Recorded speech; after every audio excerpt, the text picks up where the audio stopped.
रोजगार सबसे ज्यादा आपको सपोर्ट है यूथ का। सर रोजगार का मेरे अपने मन में, मेरा मन में बैठा है और मेरी समझ ये है कि सरकार के दो, एक तो सरकारी नौकरियां, एक प्राइवेट में। नहीं, रोजगार मतलब सरकारी नौकरियां तो वो लोग तो एक तरफ तो सरकारी नौकरियों में भ्रष्टाचार बहुत। कल मैं हरियाणा गया था, हरियाणा में बहुत सारे युवा मिले, कहते कि इतना गड़बड़ चल रहा है सरकारी नौकरियों में। तो गड़बड़ क्यों चल रहा है? पैसा ऊपर तक जाता है। जैसे दिल्ली में हमने कड़ाई कर दी, तो कड़ाई कर दो तो सरकारी नौकरियों में भी भ्रष्टाचार कम हो सकता है। लेकिन अब सरकारी नौकरियों से काम नहीं चलेगा। सरकार कितनी नौकरियां, काफी समय से कितनी नौकरियां देगी सरकार? सर हमें प्राइवेट सेक्टर को बढ़ावा देना पड़ेगा, हमें बिजनेस को बढ़ावा देना पड़ेगा। जब मैं बिजनेस की बात करता हूँ तो उस बिजनेस में रिक्शा वाला भी आता है, रेडी वाला भी आता है, मॉल वाला भी आता है, इंडस्ट्री वाला भी आता है, छोटी इंडस्ट्री भी, बड़ी इंडस्ट्री, सारे आ गए। सर सरकार धंधा करने नहीं देती इस देश के अंदर। एक रिक्शा वाला हो तो उसको डंडे मार मार के रिक्शा अंदर कर देते हैं।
हमें दो काम करने पड़ेंगे। एक काम तो ये करना पड़ेगा कि आज कानून के अंदर जो अड़चने हैं जिसकी वजह से बिजनेस फ्लरिश नहीं कर पा रहे, वो सारे कानून रिविजिट करने पड़ेंगे, बदलने पड़ेंगे।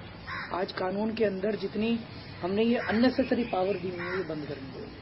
और दूसरा हमें पॉलिसीज ऐसी बनानी पड़ेंगी कि आज हमारे देश के अंदर कोई नया धंधा शुरू करना चाहे तो वो चुटकी बजाने में कर सके नया धंधा। आपके पास अगर आइडिया है, आप इंडिया में धंधा शुरू करने की कोशिश कर लो, 20 साल लग जाएंगे। और आप अमेरिका में आज चले जाओ, 20 दिन के अंदर आप धंधा शुरू कर लोगे। वो स्टेट हमें देश के अंदर करनी पड़ेगी। अगर व्यापार बढ़ेगा और हमें अपना शिक्षा का सिस्टम बदलना पड़ेगा, एजुकेशन सिस्टम। आज BA BSc करने के बाद आदमी नौकरी ढूंढता है, क्या फायदा पढ़ाई करने का? हमें ऐसा करना पड़ेगा, विदेशों के अंदर इंस्टीट्यूट के अंदर ही इंक्यूबेशन सेंटर्स होते हैं। इंक्यूबेशन सेंटर में बच्चे के पास मान लीजिए आइडिया है, पढ़ते पढ़ते उसको आइडिया आया, तो वो वहीं पे सरकार उसको छोटा सा लोन देती है और वहीं स्पेस मिलती है उसको इंस्टीट्यूट में, वहां वो अपने आइडिया को इम्प्लीमेंट कर सकता है। और अगर उसका आइडिया क्लिक कर जाए तो फिर वो बाहर आके वो फिर जॉब सीकर नहीं होता, वो जॉब प्रोवाइडर बन के बाहर निकलता है। हमें भी पूरा एजुकेशन सिस्टम ऐसा करना पड़ेगा कि हमारे युवा नौकरी ढूंढने के बजाय नौकरी देने वाले बने।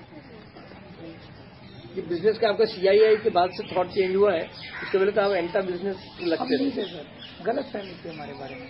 मैंने वॉटन की स्पीच दी थी, उसमें भी यही बोला था, पर वो ज्यादा फेमस नहीं है स्पीच, ज्यादा लोगों ने पढ़ा। मैं तो कब से हम लोग यही बोल रहे हैं सर, क्योंकि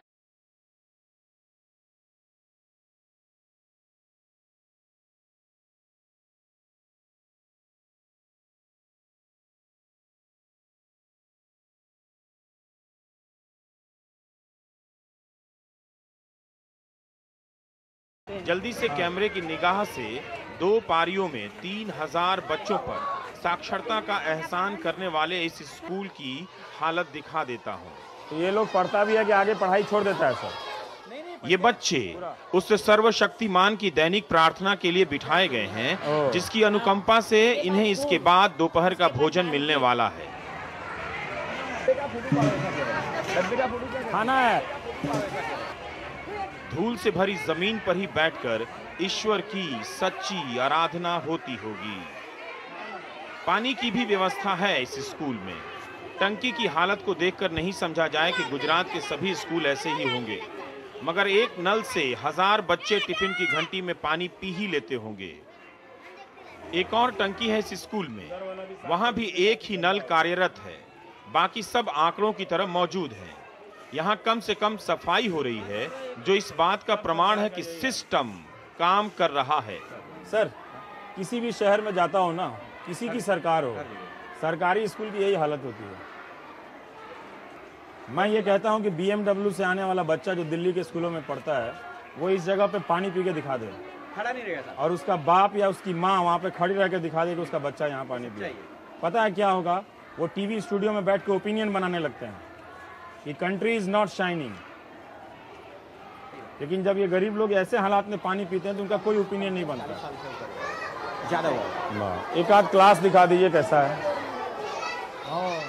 लेकिन कैमरा तो घूमता रहता है। सरकारी स्कूलों ने धूल और गंदगी दूर करने का अपना समाधान निकाला है। बाहर एक उम्रदराज महिला झाड़ू लगाती दिखी, लेकिन जब कैमरा क्लासरूम में गया तो देखता है कि 2 लड़कियां प्रार्थना की पीड़ा से अलग होकर सफाई में लगी हैं।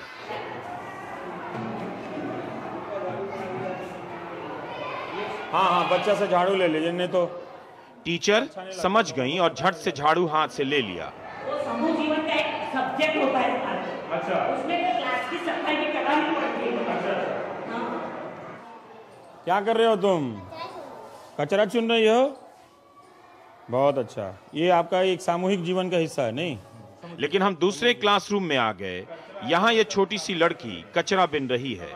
क्लास साफ रहेगा तभी तो सरस्वती साक्षरता का प्रमाण पत्र देगी। आप इसकी सफाई देखिए और नेपथ्य से आती मास्टर की आवाज सुनिए। चलो निकल लो। चेहरा नहीं दिखा रहा हूं क्योंकि पूरे सरकारी तंत्र में टीचर सबसे जल्दी सस्पेंड होने वाले तत्व होते हैं। 3 लड़कियां इतने बड़े क्लास में पोछा लगा रही हैं। इससे पहले झाड़ू भी दे चुकी हैं।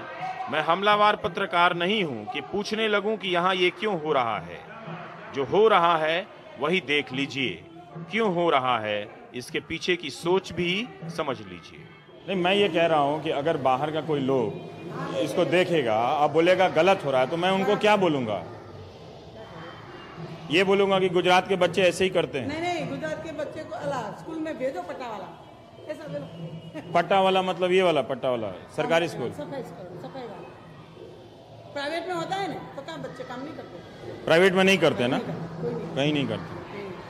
सफाई कर्मचारी लेकिन होना चाहिए। आपका दिल ये कहता है कि इनको नहीं करना चाहिए, है ना? हम तो कहते हैं कि नहीं करना चाहिए, नहीं करना चाहिए। पर बच्चों को बैठना है शाम तक,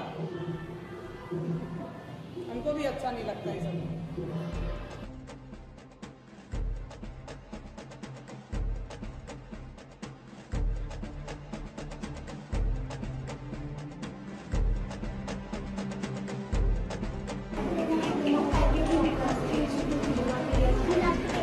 और किसका?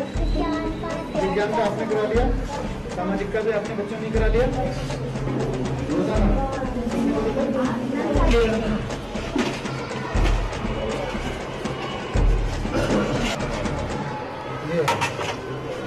10 किलो पानी है। हमारे घर में ऐसे ही चावल बनता है क्या? जैसा पेरेंट्स से शिकायतें मिली थी वैसा ही सुनने को मिला है। टीचर्स नहीं आती, प्रिंसिपल्स नहीं आती। प्रिंसिपल्स कहते हैं 10:30-11 बजे आती हैं। रोजाना मैंने देखा दस्तखत किए हुए हैं रोजाना 7:45 बजे आने के। बच्चे कह रहे हैं, आपके सामने बच्चों से पूछा मैंने, बच्चे कह रहे हैं कि यहाँ 10-10:30 बजे से पहले प्रिंसिपल नहीं आती। बच्चे एग्जाम करा रहे हैं, बच्चे पढ़ा रहे हैं। तो क्या जरूरत है? क्या जरूरत शिक्षा मंत्री की है? क्या शिक्षा निदेशक की जरूरत है? यहाँ क्या प्रिंसिपल की जरूरत है? सबको बंद कर देना चाहिए। सरकार और सब तहस नहस कर देना चाहिए। बच्चे अपने